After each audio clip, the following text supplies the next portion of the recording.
Hello everyone, welcome to Oshana books. இன்னைக்கு நம்ம ஷேக்ஸ்பியரோட ஆண்டனி அண்ட் கிளியோபெட்ரா நாடகத்தோட கதை சுருக்கம் தான் பார்க்க போறோம். இது வந்து ஒரு ட்ராஜடி ஜானரை சேர்ந்த கதை. இதுதான் வந்து ஷேக்ஸ்பியர் கடைசியா எழுதின ஒரு டிராமா, ஆண்டனி அண்ட் கிளியோபெட்ரா. இது பாத்தீங்கன்னா நம்ம ஜூலியஸ் சீசரோட ஒரு சீக்வல் தான் இந்த ஆண்டனி அண்ட் கிளியோபெட்ரா. நம்ம ஜூலியஸ் சீசர் ஏற்கனவே நம்ம சேனல்ல வந்து அதோட சம்மரி பார்த்தோம், அந்த நாடகத்தோட கதை சுருக்கம் பார்த்தோம். இப்ப ஜூலியஸ் சீசர் இறந்த அப்புறம் ஒரு 3 பேர் ஜூலியஸ் சீசர் சாவுக்கு காரணமா அந்த எல்லாரையுமே வந்து அந்த 3 பேரும் சேர்ந்து வந்து தேடி தேடி கண்டுபிடிச்சு அவங்கள வந்து தண்டிக்கிறாங்க. அந்த 3 பேர் யாருன்னா, ஒருத்தவர் ஆக்டிவஸ் சீசர், அவர் வந்து ஜூலியஸ் சீசரோட வளர்ப்பு பையன்.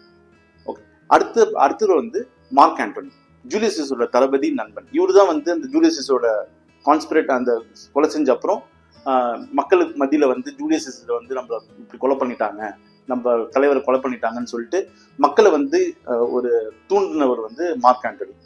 மூணாவது வந்து லிபிடியஸ். இந்த 3 பேரும் வந்து ரோம், ஜூலியஸ் இறந்த அப்புறம் ரோம் வந்து இந்த 3 பேரும் சேர்ந்து தான் ஆள்றாங்க. இவங்க வந்து ரோமன் ட்ரைமுரேட் அப்படின்னு சொல்லுவாங்க. ஓகேங்களா? இப்ப ஆக்டிவஸ் சீசர் வந்து ரோம்லயே இருந்து ஆட்சி பண்றாரு, லிபிடியஸும் ரோம்லயே இருக்கிறாரு. ஆனா மார்க் ஆண்டனி அவர் என்ன பண்றாரு, ரோமுக்கு கீழே இருக்கிற ஈஜிப்ட் அங்க வந்து அவர் வந்து போய் ஸ்பெண்ட் பண்றாரு. என்ன ரீசன்னா, ஈஜிப்ட் நாட்டோட பேரழகி, அதாவது ஈஜிப்ட் நாட்டோட அரசி பேரழகி வந்து கிளியோபெட்ரா வந்து ஈஜிப்ட்ல வந்து இருக்கிறாங்க. ஸோ கிளியோபெட்ரா, இப்ப நம்ம இந்த கிளியோபெட்ரா பத்தி பார்க்கணும்னா, கிளியோபெட்ரா இவங்க வந்து இந்த டால்மி டைனஸ்டி அப்படின்னு சொல்லிட்டு சொல்லுவாங்க. அதாவது ஈஜிப்ட்ல வந்து கிட்டத்தட்ட ஒரு 300 வருஷமா ஆண்ட டால்மி டைனஸ்டியோட வம்சாவழியில வந்தவங்க தான் கிளியோபெட்ரா. கிளியோபெட்ரா நம்ம நிறைய பேருக்கு தெரியும், நிறைய கவிஞர்கள், நிறைய போயட்ஸ், நிறைய இன்க்ளூடிங் ஷேக்ஸ்பியர். ஓகேங்களா? அவங்களோட அழகை வந்து பயங்கரமா வர்ணிச்சு நிறைய பேர் வந்து எழுதியிருக்காங்க. அவங்க அழகானவங்க மட்டும் இல்ல, ஷி இஸ் வெரி இன்டெலிஜென்ட். ஓகேங்களா? அதாவது இவங்க ஈஜிப்ட்ல இருக்கும்போது நம்ம ரோம் கீழே இருக்கிறோம், நம்மளோட டைனஸ்டி வந்து இந்த டால்மி டைனஸ்டி வந்து நம்ம வந்து நம்மளோட வம்சாவழி தான் அடுத்ததும் ஈஜிப்டை ஆளணும்னா இந்த ரோம் எம்பையர் நம்மளோட கண்ட்ரோல்ல இருக்கணும் அப்படின்னு சொல்லிட்டு நிறைய மேனிப்புலேட் பண்ணுவாங்க. ஓகேங்களா? இதுக்கு முன்னாடி, அதாவது மார்க் ஆண்டனிக்கு முன்னாடி ஜூலியஸ் சீசர் வந்து ரோம் ஆளும்போது ஜூலியஸ் சீசருக்கும் கிளியோபெட்ராக்குமே ஒரு ரிலேஷன்ஷிப் இருந்துச்சு. ஆனா கிளியோபெட்ரா வந்து அந்த ரிலேஷன்ஷிப் வந்து ஒரு இன்ஃபாக்சுவேஷன், அப்படிதான் வந்து ஷேக்ஸ்பியரும் சொல்றாரு. ஜூலியஸ் சீசருக்கும் கிளியோபெட்ராவுக்கும் அந்த ரிலேஷன்ஷிப் வந்து அது ஒரு உண்மையான காதல் இல்லை, அது ஒரு இன்ஃபாக்சுவேஷன் அப்படின்னு சொல்லிட்டு சொல்றாரு ஷேக்ஸ்பியர். ஆனா மார்க் ஆண்டனி அண்ட் கிளியோபெட்ரா அவங்க 2 பேருக்கும் நடுவில் இருக்கிற காதல் வந்து ஒரு உண்மையான காதல். ஏன்னா வந்து மார்க் ஆண்டனி வந்து ரோமே மறந்துடுறாரு. இன்ஃபேக்ட் மார்க் ஆண்டனிக்கு வந்து ஒரு ஒய்ஃப் இருக்கிறாங்க, அவங்க ரோம்ல இருக்காங்க, ஃப்ளூவியான்னு சொல்லிட்டு. ஆனா மார்க் ஆண்டனி இது எல்லாத்தையும் மறந்துட்டு ரோம் உருகட்டும், லெட் ரோம் மெல்ட், நான் வந்து என் காதலி கிளியோபெட்ராவோட உருகுறேன் அப்படின்னு சொல்லிட்டு அவங்களோடய வந்து ஒரு மார்க் ஆண்டனி வந்து இருக்கிறார். இது வந்து ஆக்டிவஸ் சீசருக்கு, லிபிடியஸுக்குலாம் வந்து பிடிக்கல. இந்த சென்ஸ் ரோம்ல சுத்தி நிறைய ஆபத்துகள், நிறைய சிவில் வார்ஸ் நடக்குது, பழைய எனிமீஸ்லாம் இருக்காங்க பாத்தீங்களா, அவங்களாம் வந்து ரோம் அட்டாக் பண்ண நினைக்கிறாங்க. ஏன், இன்ஃபேக்ட் மார்க் ஆண்டனியோட ஒய்ஃப் ஃப்ளூவியாவே வந்து ஒரு உள்நாட்டு கலவரத்தை வந்து உண்டாக்குறாங்க. இது எல்லாமே ஆக்டிவஸ் சீசரோ லிபிடியஸ் தான் மேனேஜ் பண்ணிட்டு இருக்காங்க. மார்க் ஆண்டனி அங்க இருக்கிறது வந்து யாருக்குமே பிடிக்கல. ரோம்லயுமே நிறைய செனட் மெம்பர்ஸ் வந்து மார்க் ஆண்டனி எங்க, இவ்வளவு கலவரம் ரோம்ல நடக்கும்போது அவர் ஏன் ஈஜிப்ட்ல இருக்காரு அப்படின்னு கேட்கும்போது நிறைய பேர் சொல்றாங்க, கிண்டலா சொல்றாங்க, he is in the laps of Egypt's widow அப்படின்றாங்க. ஓகேங்களா? ஷேக்ஸ்பியர் அந்த சென்டென்ஸை மென்ஷன் பண்றாரு இந்த டிராமால. இந்த லேப்ஸ் ஆஃப் ஈஜிப்ட்ஸ் விடோக்கு பின்னாடி ஒரு கதை இருக்குது. அதாவது ஈஜிப்ட் விடோனா வேற யாரும் இல்லை, கிளியோபெட்ரா. அவங்க வந்து ஒரு விதவை. ஓகேங்களா? அது நம்ம தனி வீடியோல நம்ம பார்ப்போம், அதுக்கு ஒரு ரீசன் இருக்குது, நம்ம அதை தனி வீடியோல பார்ப்போம். இந்த கதையில அது வராது ஆக்சுவலா. ஓகே, ஸோ ஹீ இஸ் இந்த லேப்ஸ் ஆஃப் ஈஜிப்ட் விடோ, நம்ம வந்து மார்க் ஆண்டனி வந்து டிஸ்கார்ட் பண்ணிடுவோம் அப்படின்னு வந்து சொல்றாங்க. ஆனா வந்து ஆக்டிவஸ் சீசர், லிபிடியஸ் வந்து மார்க் ஆண்டனி என்ன இருந்தாலும் is a very Nobel person. Okay, அவரோட அறிவு, அவரோட போர் பண்ற தன்மையெல்லாம் வந்து ஸ்பெஷாலிட்டி. அதால வந்து எப்படியாச்சும் அவர் இங்க வர வைக்கணும்னு அப்படின்னு நினைக்கிறாங்க. இந்த டைம்ல தான் மார்க் ஆண்டனியோட ஒய்ஃப் ஃப்ளூவியா வந்து அந்த உள்நாட்டு கலவரத்துல வந்து அவங்க இறந்து போயிடுறாங்க. இந்த நியூஸ் வந்து மார்க் ஆண்டனிக்கு அனுப்புறாங்க, உன் மனைவி இறந்துட்டாங்க ரோம்ல, நீ உடனே கிளம்பி வா அப்படின்னு சொல்றாங்க. அப்ப மார்க் ஆண்டனி வந்து ஓகே, காதலி பக்கத்துல இருக்கிற மனைவி இறந்துட்டான்னா ஓகே அப்படின்னு சொல்லிட்டு விடாம, ரைட்டு, நான் உடனே வந்து ஃப்ளூவியாவை போய் பார்க்கணும், உடனே அவர் வந்து ரோமுக்கு வந்து கிளம்பி வராரு. இங்க ரோம் கிளம்பி வந்த அப்புறம் ஆக்டிவஸ் சீசர், லிபிடியஸ் இவங்க எல்லாம் வந்து மார்க் ஆண்டனியை வந்து அவங்களோட வசத்துல வச்சுக்கணும், கிளியோபெட்ரா கிட்ட போகக்கூடாது. ஏன்னா கிளியோபெட்ராவோட அறிவு அண்ட் அழகு ரெண்டுமே ரொம்ப ஆபத்தான ஒரு விஷயம். ரோம் எம்பையருக்கே எகென்ஸ்டா வர அளவுக்கு அவங்க ரொம்ப ஒரு ஏபிளான ஒரு விமன். அப்போ வந்து இவங்களை எப்படியாச்சும் நம்ம வந்து மார்க் ஆண்டனியை வந்து நம்ம கண்ட்ரோல வச்சுக்கணும்னு சொல்லிட்டு ஆக்டிவஸ் சீசர் என்ன பண்றாரு, அவரோட தங்கச்சி ஆக்டிவியன் அவங்கள வந்து கல்யாணம் பண்ணி வைக்கிறாரு. யாரு, மார்க் ஆண்டனி கூட வந்து கல்யாணம் பண்ணி வச்சிருக்காரு. மார்க் ஆண்டனியும் கல்யாணம் பண்ணிக்கிறார். பட் மார்க் ஆண்டனி வந்து உண்மையான காதல் வந்து கிளியோபெட்ரா மேலதான் அவருக்கு இருக்குது. ஸோ கல்யாணம் கொஞ்ச நாள்லயே மார்க் ஆண்டனி வந்து மறுபடியும் வந்து ரோமை விட்டு ஈஜிப்டுக்கு போயிடுறாரு. ஈஜிப்ட் வந்த உடனேயே கிளியோபெட்ரா வந்து பிகாஸ் மார்க் அந்த அந்த அந்த சீன்லாம் ரொம்ப நல்லாவே இருக்கும். மார்க் ஆண்டனி இல்ல அவங்க இன்னொரு கல்யாணம் பண்ணிக்கிட்டாரு அப்படின்னு சொல்லும்போது அந்த கிளியோபெட்ராவோட மனநிலை எப்படி இருக்கும், அதெல்லாம் வந்து ரொம்ப ஷேக்ஸ்பியர் பயங்கர பொலிட்டிக்கா இதுல சொல்லியிருப்பாரு. திருப்பி மார்க் ஆண்டனி வந்து ஈஜிப்ட் போன அப்புறம் மறுபடியும் கிளியோபெட்ராவும் மார்க் ஆண்டனியும் ஒன்னா இருக்கிறாங்க. இந்த விஷயத்தை தெரிஞ்சுக்கிட்ட ஆக்டிவஸ் சீசர் உடனே பயங்கரமா கோவம் வருது. கோவம் வந்த உடனே கண்டிப்பா நம்ம ஈஜிப்ட் மேல வந்து ஒரு பெரிய மார்க் ஆண்டனி மேல வந்து நம்ம வந்து ஒரு போர் ஸ்டார்ட் பண்ணிடுவோம் அப்படின்னு சொல்லிட்டு ஆக்டிவஸ் சீசர் வந்து டிசைட் பண்றாரு. ஆனா நிறைய பேர் சொல்றாங்க வேணா, என்ன இருந்தாலும் மார்க் ஆண்டனி வந்து is a noble man, okay, is a very is a noblest person in Rome empire, அவரை வந்து எதுவும் பண்ணாதீங்க, கூட்டு பேசலாம் அப்படின்னு சொல்றாங்க. பட் ஆக்டிவஸ் சீசருக்கு வந்து அதெல்லாம் நினைக்கவே இல்லை. கொஞ்சம் ஏன்னா வந்து அவர் கொஞ்சம் அந்த டைம்ல வந்து கொஞ்சம் ஈகோ வந்து அவருக்கு வந்து ஹிட் ஆயிடுச்சு. ஓகேங்களா, நம்ம கண்டிப்பா போய் மார்க் ஆண்டனியை வந்து சாவடிக்கணும், கிளியோபெட்ரா வந்து நம்ம வந்து அடையணும் இந்த சென்ஸ் அஸ் அ பிரைஸ் ட்ராஃபியா வந்து ரோமுக்கு அழைச்சிட்டு வரணும் அப்படின்னு சொல்லிட்டு ஆக்டிவஸ் சீசருக்குள்ள ஒரு பெரிய இந்த வன்மம் வந்துருச்சு. உடனே அவர் கடற்படையெல்லாம் எடுத்துட்டு போறாரு. ரோமன் எம்பையர் வந்து கடற்படையில வந்து ரொம்ப ஸ்ட்ரென்த், இது மார்க் ஆண்டனிக்கும் தெரியும்.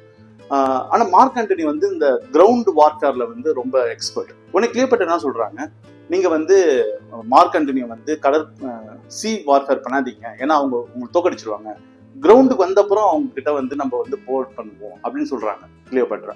ஆனா மார்க் ஆண்டனி வந்து அந்த அட்வைஸ் எடுத்துக்க மாட்டாரு. பிகாஸ் அவருக்கு வந்து ரொம்ப ஈகோயிஸ்டிக்கா காமிக்கிறேன் பாரு அப்படின்னு சொல்லிட்டு அவங்க பெரிய பிளண்டர் பண்றது மார்க் ஆண்டனி. ஓகேங்களா, அந்த சி வார்ஃபேர்ல வந்து அவர் தோத்துடுறாரு. தோத்த உடனே அவங்க வந்து நிறைய ஆர்மி பர்சன்ஸ், நிறைய மார்க் ஆண்டனி கிளியோபெட்ராவோட நிறைய ஃபிளீட்ஸ் ஆஃப் ஷிப், நிறைய ஃப்ரெண்ட்ஸ் சர்க்கிள், அவங்களோட மினிஸ்டர்ஸ் நிறைய பேர் இறந்துடுறாங்க. பாதி பேர் வந்து ஆக்டிவஸ் சீசர் கிட்ட வந்து போய் சரண்டர் அடைஞ்சிடுறாங்க. கடைசியா வந்து சீசர் வந்து ஈஜிப்டை நோக்கி வராரு. ஈஜிப்ட் நோக்கி வரும்போது கிளியோபெட்ரா சொல்றாங்க, மார்க் நீங்க வந்து உங்க என்ன இருந்தாலும் வந்து ஆக்டிவஸ் சீசர் வந்து உங்களோட ஃப்ரெண்டு தான், ஓகேங்களா, நீங்க 2 பேர் சேர்ந்து தான் ரோமன் எம்பையரை வந்து ஸ்டெபிலைஸ் பண்ணீங்க ஜூலியஸ் சீசருக்கு அப்புறம், நீங்க வந்து போய் பேசுங்க, நான் வந்து இருக்கேன்னு கவலைப்படாதீங்க, நீங்க போய் பேசுங்க அப்படின்னு சொல்லிட்டு கிளியோபெட்ரா சொல்றாங்க. ஆனா மார்க் ஆண்டனி வந்து இல்ல நான் பேச மாட்டேன், நீ இருக்க வரைக்கும் உன்னை காப்பாற்றணும் கண்டிப்பா, நான் போய் சீசர் கிட்ட போய் சரணடைய மாட்டேன் அப்படின்னு சொல்லிட்டு ஆண்டனி சொல்றாரு. உடனே கிளியோபெட்ராக்கு தெரியுது கண்டிப்பா மார்க் ஆண்டனி தோத்துருவார் இந்த வார்ல, நம்ம மார்க் ஆண்டனி உயிரை காப்பாற்றணும்ன்றாங்க. அவங்க போய் ஒரு பிரமிட், ஒரு மானுமெண்ட்ல போய் ஒளிஞ்சுக்கிறாங்க. ஆனா வந்து அவங்களோட என்ன சொல்லிடுறாங்க, நான் செத்துட்டேன்னு சொல்லிடுங்க மார்க் ஆண்டனி கிட்ட, ஓகே, நான் இறந்து போயிட்டேன்னு சொல்லிடுங்க, பட் நான் இங்க ஒளிஞ்சிக்கிறேன், ஓகே, நான் இறந்துட்டு தெரிஞ்சதுன்னா அவரு போய் ஆக்டிவஸ் சீசர் கிட்ட போய் கொஞ்சம் ஃப்ரெண்ட்லியா இருந்துட்டு at least Mark Antony will leave அப்படின்னு சொல்லிட்டு கிளியோபெட்ரா நினைக்கிறாங்க. கிளியோபெட்ராவோட தோழிகள்லாம் வந்து மார்க் ஆண்டனி கிட்ட போய் சொல்றாங்க கிளியோபெட்ரா இறந்துட்டாங்க அப்படின்றாங்க. மார்க் ஆண்டனி சோகத்திலேயே வந்து அடுத்த வார் கண்டினியூஸா நடக்கிற எல்லா வார்லையும் வந்து எல்லா சண்டையில ஒரு டேவும் வந்து தோத்துக்கிட்டே இருக்காரு. கடைசியா சீசர் பிடிக்கிறதுக்கு முன்னாடி, யாரு மார்க் ஆண்டனியை பிடிக்கிறதுக்கு முன்னாடி மார்க் ஆண்டனி வந்து சூசைட் பண்ணிக்கிறார். ஓகே, கிளியோபெட்ரா இல்லாத ஒரு உலகத்துல இருக்க மாட்டேன், ஒரு எதிரிக்கிட்டையும் நான் சரண் அடைய மாட்டேன் அப்படின்னு சொல்லிட்டு மார்க் ஆண்டனி வந்து சூசைட் பண்ணிக்கிறார். இந்த சூசைட் விஷயம் வந்து கிளியோபெட்ராக்கு வந்து வருது. வந்த உடனே கிளியோபெட்ரா வந்து ஷீ இஸ் broken heart, அதாவது ஐயோ நான் பெரிய தப்பு பண்ணிட்டேன் அப்படின்னு சொல்லிட்டு, எப்படி இருந்தாலும் என் ஆக்டிவஸ் சீசர் வந்து என்னை வந்து அடைஞ்சிருவாரு, எனக்கு வந்து இன்னொரு ரிலேஷன்ஷிப்ல வந்து இருக்க விருப்பம் இல்லை, பிகாஸ் அந்த அளவுக்கு அவங்க மார்க் ஆண்டனி வந்து லவ் பண்ணிடுறாங்க, எனக்கு விருப்பம் இல்லைன்னு சொல்லிட்டு அந்த காலத்துல வந்து ஒரு கஷ்டம் இருந்துச்சு. இங்க பாத்தீங்களா ஒரு பாம்பு மேல் தெரியுது பாத்தீங்களா, ஓகே, இந்த பாம்பு வந்து இப்போ வந்து அவங்க அந்த நெஞ்சில அவங்களோட ஒரு பாம்பை வச்சுட்டு அவங்க இன்ஸ்டிகேட் பண்றாங்க அந்த பாம்பை. உடனே இந்த பாம்பு வந்து அவங்க நெஞ்சில கொத்திட்டு கிளியோபெட்ரா வந்து இறந்து போயிடுறாங்க. கடைசியா சீசர், ஆக்டிவஸ் சீசர் வந்து மார்க் ஆண்டனியோட பிணத்தை பாக்குறாரு, சடலத்தை பாக்குறாரு. அதே மாதிரி வந்து கிளியோபெட்ராவோட சடலத்தையும் பாக்குறாரு.